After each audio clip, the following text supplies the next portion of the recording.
I'm sitting in the glass conference room as the VP, Harold Knox, drops a printed email in front of me like evidence in a courtroom. Andrew missed the client's deadline. He announces to the 7 executives staring at me. My throat tightens. The paper feels cold under my fingertips as I scan it.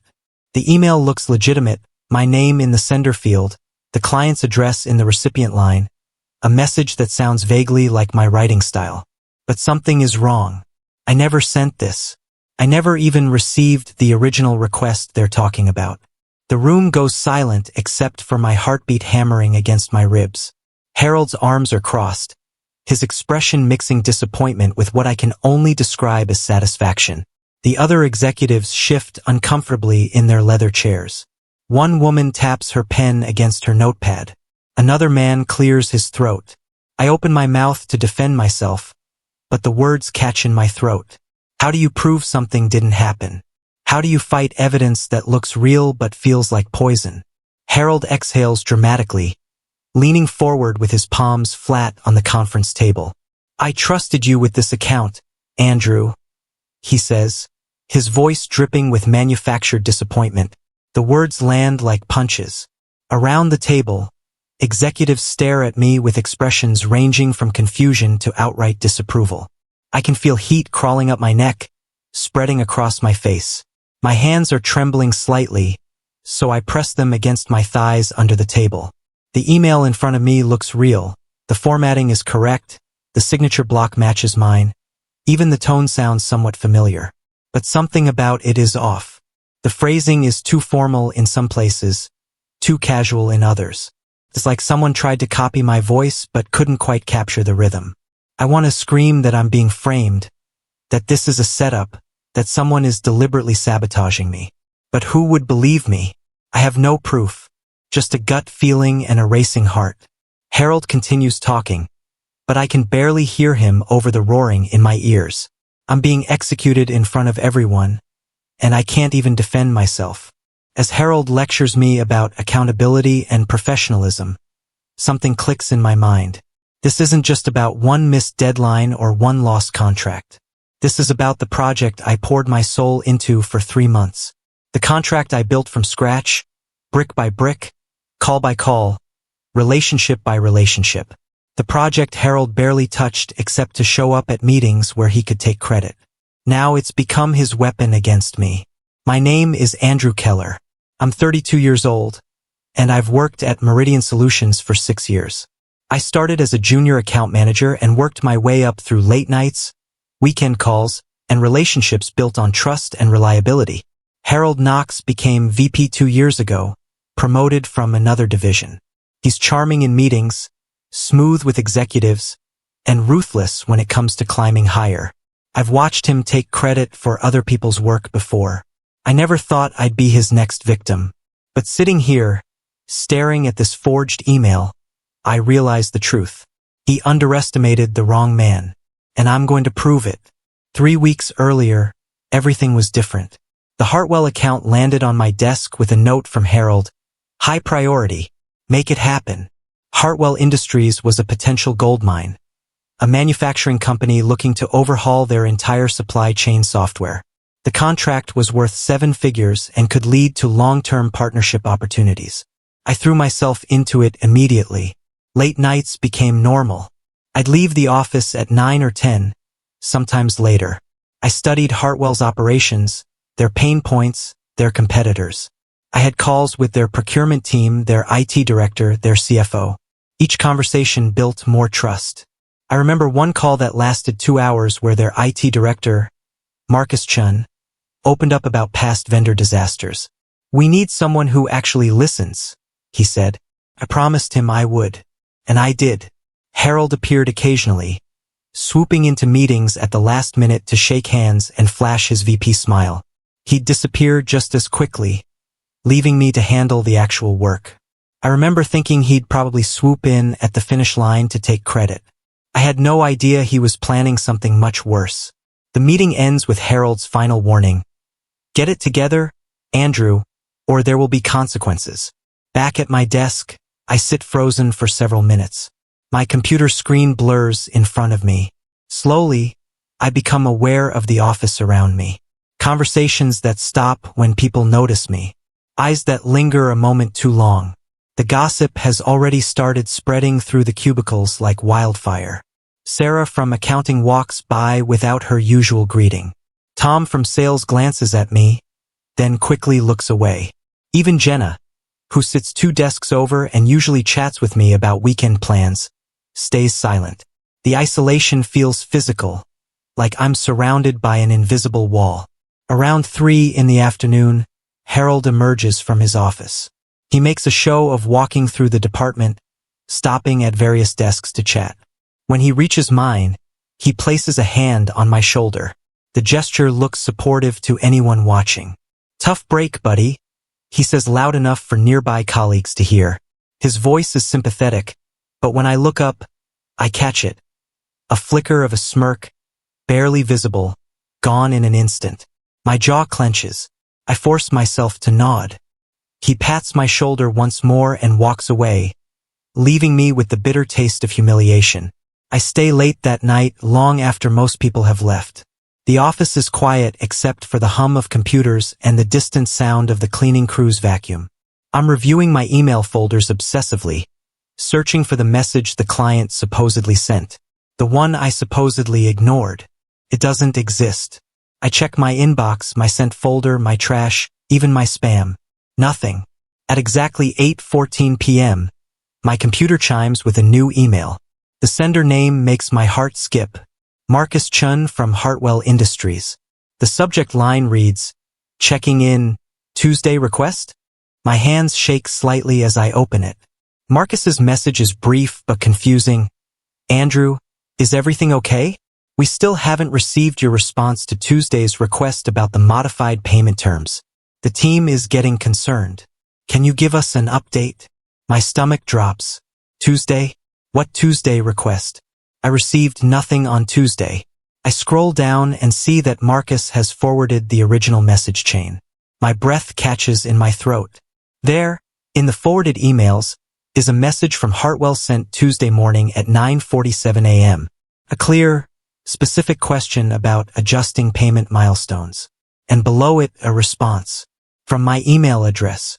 Sent Tuesday at 2:33 p.m. But I never wrote it. I read the forwarded chain 3 times, my pulse hammering in my ears. The message from me is completely wrong. It misunderstands Hartwell's request, proposes terms we never discussed, and uses language that sounds nothing like how I communicate. But the smoking gun is what I find when I dig deeper. The original message from Hartwell, the Tuesday morning request Marcus mentioned, it was never in my inbox. Someone deleted it. And then someone replied to Hartwell pretending to be me, giving them confusing, unprofessional responses that damaged the relationship I'd spent months building. I click through the forwarded chain again, studying every detail. The timestamps are there. The email headers show the message route. Everything points to one conclusion. Harold had access to my email. He deleted Hartwell's message before I could see it. He sent a response pretending to be me. He deliberately sabotaged the account. Then he blamed me for it in front of the entire executive team. My hands curl into fists. Rage burns through me, hot and immediate. I want to storm into Harold's office right now, print out this evidence, and shove it in his smug face. But something stops me. A cold, calculating voice in the back of my mind. If I act now, emotional and reactive, Harold will find a way to twist it. He'll call it a misunderstanding. He'll cover his tracks. I force myself to sit back in my chair. I close the email. I take 3 deep breaths, feeling the anger transform into something sharper, colder. Strategy. If Harold thinks I'm defeated, that's good. That's my cover. He'll get comfortable. He'll make mistakes. I open a blank document and start listing everything I know. The forged email in the conference room. The deleted Tuesday message. The fake response sent from my account. Marcus's confusion. The timeline inconsistencies. Harold's behavior. Too confident, too smooth. Like someone who planned every move. I save the document in a secure folder on my personal drive. Not the company server. Then I screenshot every email in the chain Marcus forwarded. capturing timestamps and headers. I download the messages as raw files, preserving the metadata that shows routing information and IP addresses. One by one, I'm collecting pieces of the truth. This isn't about revenge anymore. This is about survival, about justice, about proving that Harold Knox underestimated the man he tried to bury. I work until midnight, building my case brick by brick. When I finally leave the office, the anger has frozen into determination, and I'm just getting started. The next morning, I arrive early and go straight to my desk. Before checking email, before getting coffee, I create a secure offline folder on a USB drive. I label it simply, Hartwell Evidence. Everything I collected last night goes into it: screenshots, downloaded email files, timestamps, the forwarded chain from Marcus. I make 2 copies. One stays in my laptop bag. The other goes into my gym locker at home. No shortcuts. No assumptions that digital evidence is safe. I've seen IT wipe files before when executives want problems to disappear. I won't let that happen. Next, I open a screen recording software I downloaded last night. I record myself logging into my email, showing my inbox, demonstrating that the Tuesday message from Hartwell never arrived. I record the forwarded chain from Marcus, zooming in on the timestamps and the fake response sent from my address. The video file is 10 minutes long. It's methodical, clear, undeniable. I save it to the USB drive and upload a backup to a private cloud account Harold can't access. By the time my coworkers start arriving, I look like I'm just working normally. No one knows I've spent the last hour building a truth bomb that will detonate when I'm ready. Harold arrives at 9:30, coffee in hand, wearing a suit that probably costs more than my monthly rent. He's in an exceptionally good mood. He stops by Tom's desk to joke about the basketball game. He compliments Sarah's presentation. He moves through the office like a man celebrating a victory no one else can see. When he passes my desk, he doesn't even glance at me. The dismissal is intentional. I'm beneath his notice now, a problem he's already solved. But later, during the team huddle, Harold makes sure everyone hears him. Some people just can't handle pressure, he says with a laugh, looking around the room. That's why we have to be careful who we trust with major accounts. The words are aimed at me even though he avoids eye contact. Several colleagues shift uncomfortably. Jenna looks at me sympathetically. Tom stares at his shoes. I keep my expression neutral, nodding along as if I'm taking the criticism to heart. Inside, I'm filing away every word, every smirk, every calculated move.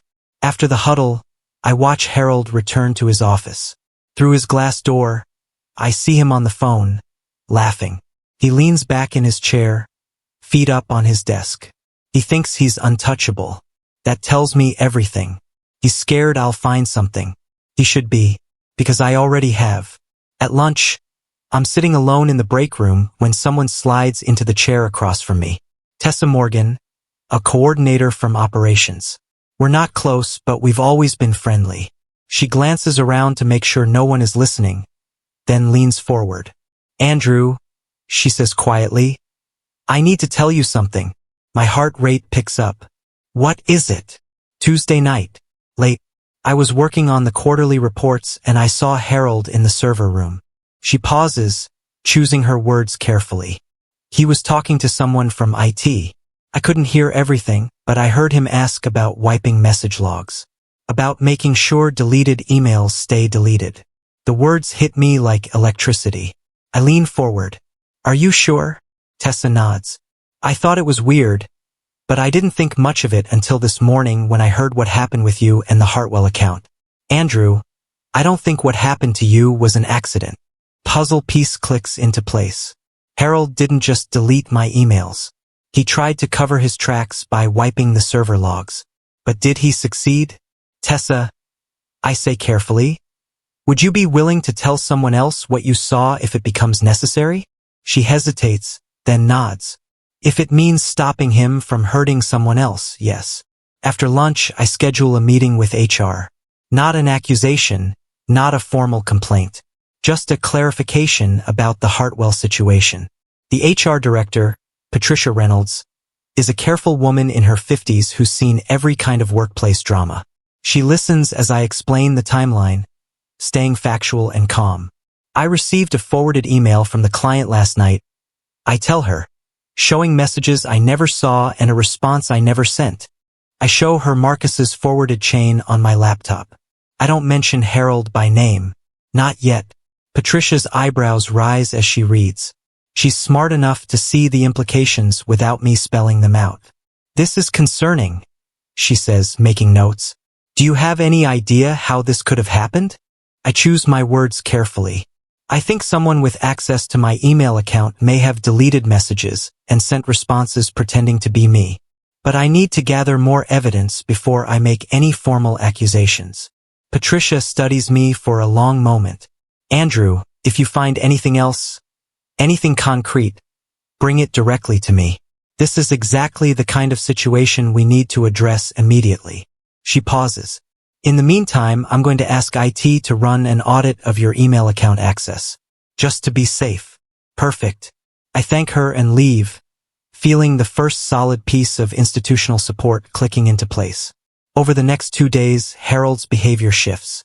He starts hovering near my desk more often, finding excuses to check in. How are you holding up? He asks Wednesday afternoon, his voice dripping with false concern. His smile is too tight, his eyes watching me too carefully. I'm fine, I reply, keeping my voice neutral. Just focused on my other accounts. Good, he says, but he doesn't leave.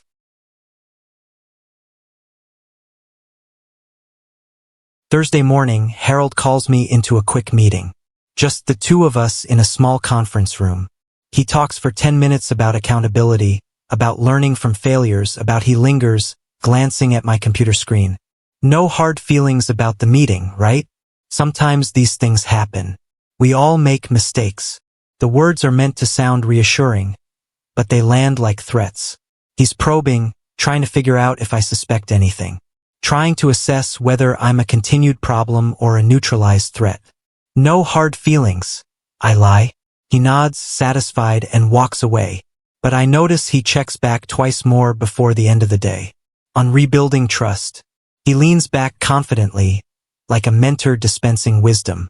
I nod politely, playing the chastened employee. Inside, I'm thinking, enjoy this, Harold. It's your last peaceful conversation. Because something has shifted under his feet. He can sense it, even if he doesn't know what it is. And that uncertainty is making him nervous. Thursday afternoon, my phone rings. The caller ID shows Hartwell Industries. My pulse quickens. Andrew Keller, I answer.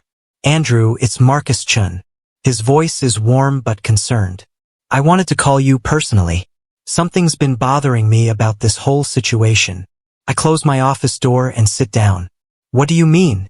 That response we got Tuesday, the one about the modified payment terms. Didn't sound like you. The tone was all wrong. You and I have been communicating for months. I know how you write, how you think. That message felt like someone else pretending to be you. Relief floods through me. Marcus, I need to be honest with you. I never received your Tuesday request. And I never sent that response. Someone accessed my email account and sabotaged our communication. There's a pause. Then Marcus says quietly, I had a feeling something like that was going on. Andrew, whatever's happening on your end, we want you to know we still trust you. When you're ready, send us your side of the story. We'll listen. It's a lifeline. More than that, it's leverage. An external witness who can verify that the sabotage happened. Thank you, Marcus. That means everything. I'm gathering evidence right now. Once I have everything, I'll reach out. We talk for a few more minutes. By the time I hang up, I'm no longer just defending myself. I have an ally. Friday morning, Tessa sends me a text. Check the archive server. Harold forgot about the auto backup. My hands shake as I read the message. Every company email is automatically backed up to a secondary server for compliance purposes. Even deleted messages. Even wiped logs. The backups are supposed to be inaccessible to regular employees, but Tessa has friends in IT. She sends me a link to a secure file share. I open it on my personal laptop, not the company network. The folder contains email server logs from Tuesday. I scan through them, my heart pounding. There, at 10:03 a.m. Tuesday morning, Marcus's email arrived in my inbox. At 10:47 a.m., it was deleted. Not moved to trash.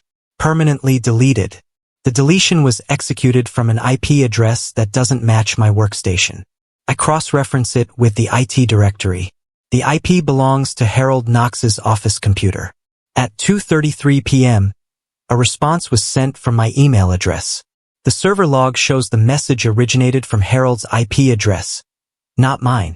He logged into my account, probably using admin privileges he shouldn't have, deleted the original message and sent a fake response designed to damage the relationship with Hartwell.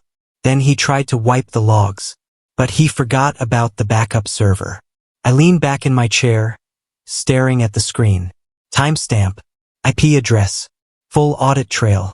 This is checkmate material. I spend the entire weekend building my case. Saturday morning, I drive to a print shop and make hard copies of everything, the emails, the server logs, the screenshots, the timeline I've constructed. I organize it into a clean, professional report. No emotion, no accusations, just facts. Page 1, overview of the Hartwell account and my role. Page 2, timeline of events leading to the missed deadline. Page 3, evidence of deleted emails with server log timestamps. Page 4, evidence of fake response sent from Harold's IP address. Page 5, forwarded chain from Marcus showing the client's perspective. Page 6, witness statement from Tessa about Harold's conversation with IT regarding wiping logs. Every lie Harold told becomes a bullet point. Every truth he tried to hide becomes a documented fact. I add an appendix with the raw email files, preserving all metadata. By Sunday evening, I have a 20-page report that tells the complete story. It's thorough, irrefutable, devastating. Monday morning, I make 3 copies. One goes into my gym locker. One stays in my car. One goes into my work bag. I also email the full report to my personal email account, creating an electronic timestamp of when I compiled everything. If Harold tries to destroy evidence now, it's too late. The truth exists in too many places. I drive to work Monday with my hands steady on the wheel. The fear is gone, replaced by calm, focused determination. Monday starts like any other day. I arrive at my desk, check emails, attend a team meeting, act normal. Around 10:30, Harold calls me into his office. Quick sync, he says casually. I follow him into his glass-walled office. He closes the door and gestures for me to sit. Then he launches into a lecture about accountability, about learning from mistakes, about the importance of paying attention to details. He talks at me for 10 minutes, his voice steady and confident. He leans back in his leather chair, fingers steepled, wearing the expression of a man who's already won. I'm telling you this because I see potential in you, Andrew, he says, his tone almost kind. But potential means nothing if you can't execute. Understand? I nod politely. I understand. Good. Because I'd hate to see you throw away your career over carelessness. He stands, signaling the meeting is over. We shake hands. His grip is firm, authoritative. I meet his eyes and smile slightly. Inside, I'm thinking, enjoy this moment, Harold. It's your last peaceful conversation. Because tomorrow your world ends. I walk back to my desk feeling eerily calm. The chess pieces are all in position. Now I just need to wait for the board to call the game. Tuesday morning at 9:17 a.m., my email chimes. The sender is Patricia Reynolds from HR. The subject line makes my stomach flip. Urgent. Meeting required. Tuesday 2 p.m. I open the message. Andrew and Harold, your attendance is required at an emergency meeting this afternoon at 2 p.m. in conference room A. Representatives from compliance and legal will be present. Please confirm your availability. I glance toward Harold's office. Through the glass, I see him reading the same email. His face drains of color. He reads it again, then looks up, scanning the office until his eyes find mine. He stands quickly and walks over to my desk. Did you get that HR email? He asks, his voice tight. I look up, keeping my expression neutral. Yeah, just now. Do you know what this is about? The question is loaded. He's trying to figure out if I triggered this. If I know something. I shrug. No idea. You? He forces a laugh. Probably some routine compliance thing. You know how HR is. But his hands are trembling slightly. His confidence from yesterday is cracking. This is when he starts to unravel. Twist number 1.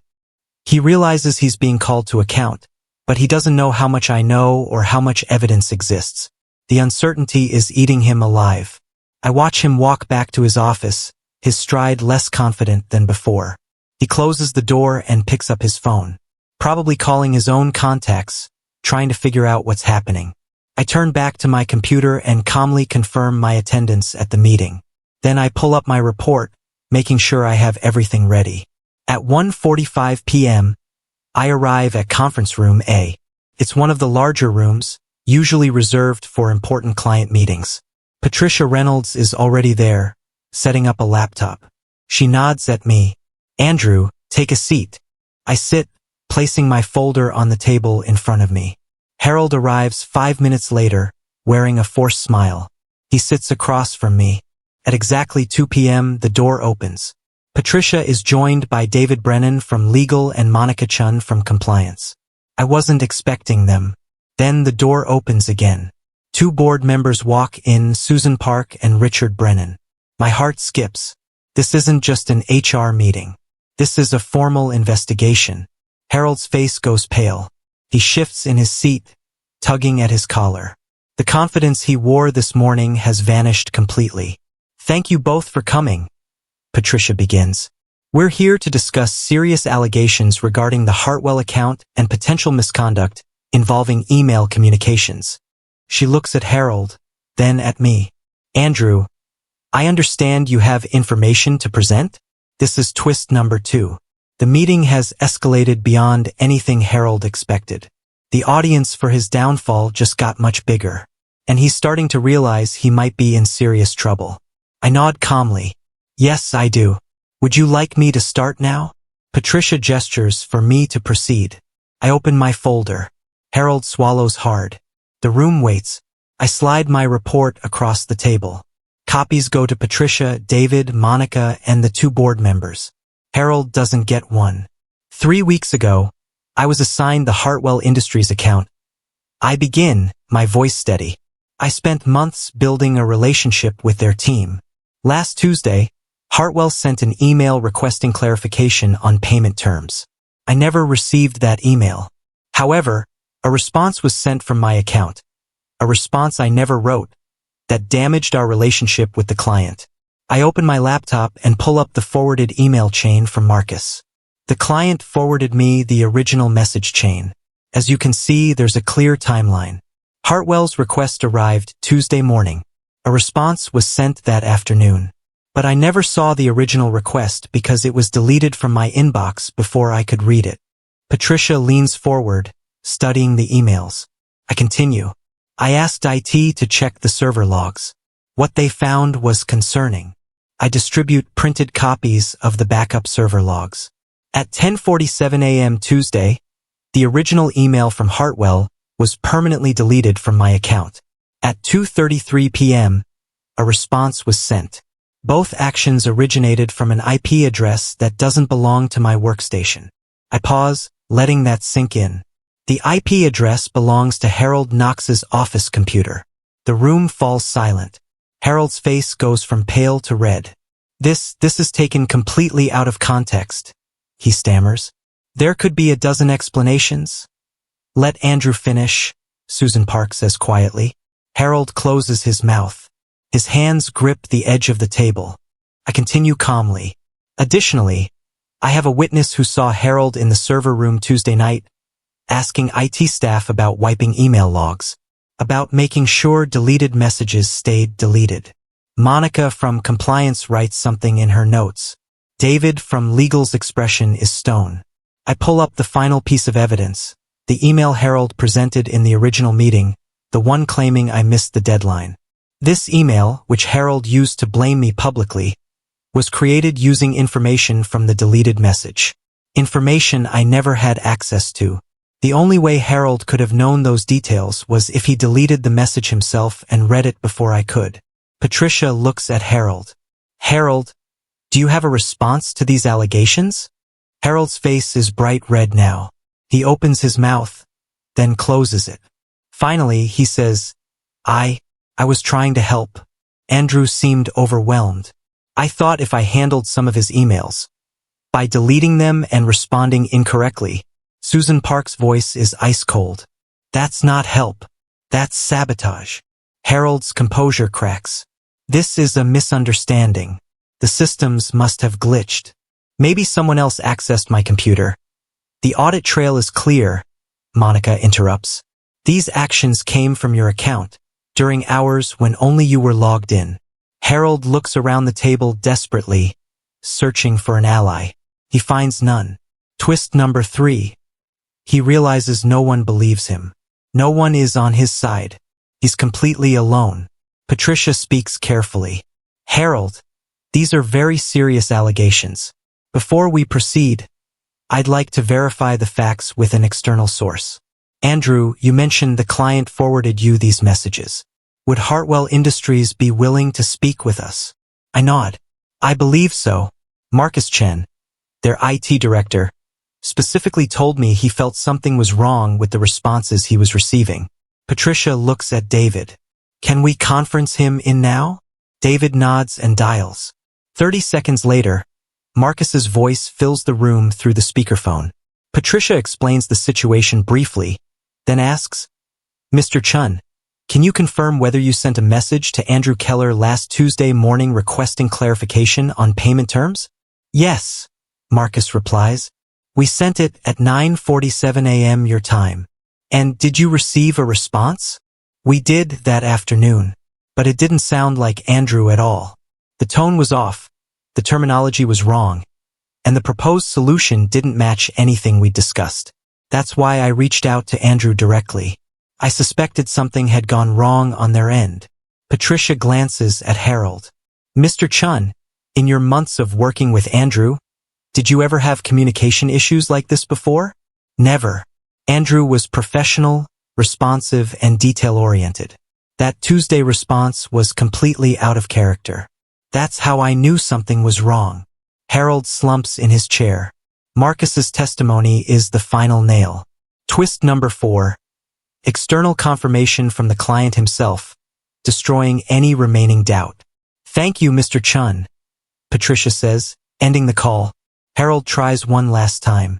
His voice cracks as he speaks. I was under a lot of stress. The board has been pushing for results.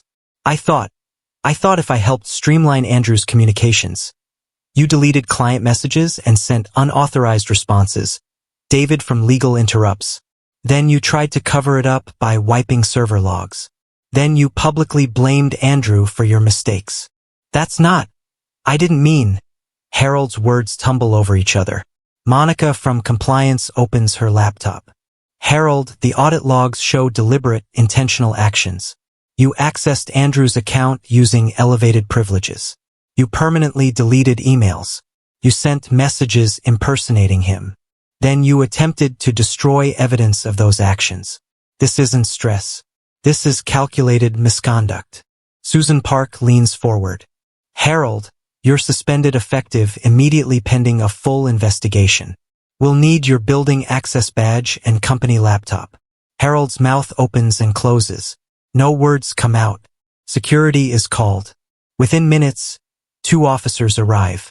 Harold stands shakily, his face a mask of shock and humiliation. He looks at me once, his eyes filled with something between rage and desperation. I meet his gaze calmly. This is justice, not revenge. As security escorts Harold out of the conference room, the other executives watch in silence. No one speaks. The only sound is Harold's footsteps echoing down the hallway, growing fainter. The door closes behind him. The room exhales collectively. I feel a tightness in my chest releasing. Not satisfaction exactly, just relief. The truth won. That's the first massive emotional payoff. The investigation takes 2 days. By Thursday afternoon, Patricia calls me back to HR. This time, Susan Park and Richard Brennan from the board are present. Andrew, Susan begins, we've completed our review. Harold Knox's employment has been terminated for cause. He violated multiple company policies including unauthorized access to employee accounts, destruction of business records, and deliberate sabotage of client relationships. She pauses. We owe you an apology. You were publicly blamed for something that wasn't your fault. That was deeply unfair. Richard adds, we've also spoken with Hartwell Industries. They've agreed to continue the partnership, and they specifically requested that you remain their primary contact. I feel emotion rising in my throat. Thank you. I appreciate that. Susan exchanges a glance with Richard. There's one more thing. Harold's termination leaves us with a VP vacancy. We need someone with integrity, someone who handles pressure well, and someone who clearly knows how to build strong client relationships. My heart starts pounding.